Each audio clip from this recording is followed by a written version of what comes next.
Sang-ayon din kasi mas mahaba yung nakakapagpahinga yun ng maayos yung mga nagtatrabaho, 'di ba? Kadalasan naman day off ng mga nagtatrabaho ay Sunday, 'di ba? So yung mga may bonding siya sa pamilya nila, mabibigyan nila ng time, maaring lumabas sila. Tsaka ayun, yung makapag-rest sila para sa susunod na mga araw, okay na yung katawan nila, handa na sila sa kung anong trabaho nila. Di po ako sang-ayon kasi di ba po holiday yon, kumbaga dun sa araw na yun nangyari yung importanteng pangyayari. Halimbawa po yung Rizal Day, dun po yung nangyari. Kung ililipat po parang hindi na po nire-respeto yung yung araw na yon.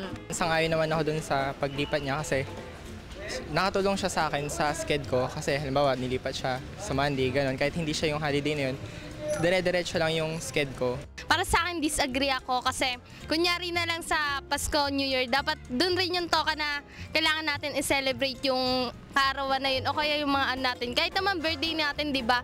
Kung ano yung pinanganak tayo, kung ano yung birthday na yun, kung kailan tayo sinilang, dapat dun din tayo mag-celebrate. Sabihin natin, inaalis natin yung tradition na, pero okay siya kasi na ipapasok natin sa schedule natin eh. So, possible na nagagamit natin siya in our own convenience.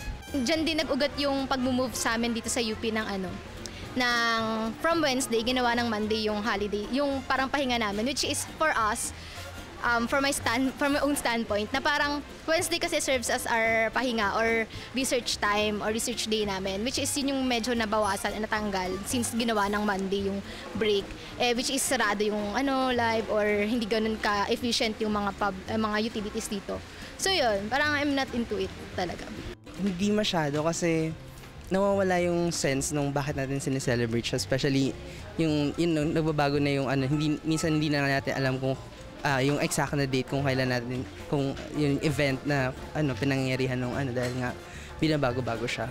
Sa tingin ko, hindi magandang nilipat ni Gloria or the administration yung holidays sa Monday kasi may mga holidays talaga na mayroong importance or significance sa ating culture. I mean, value-based kasi yung ilang holidays natin. So, pag nung inilipat na, nawawala yung sense of celebrating that holiday.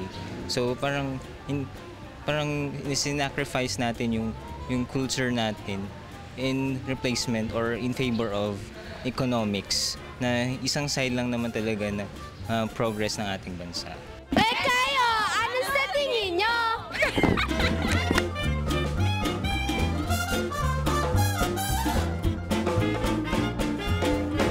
Ang Kabataan Express ay hatid sa inyo ng UNICEF.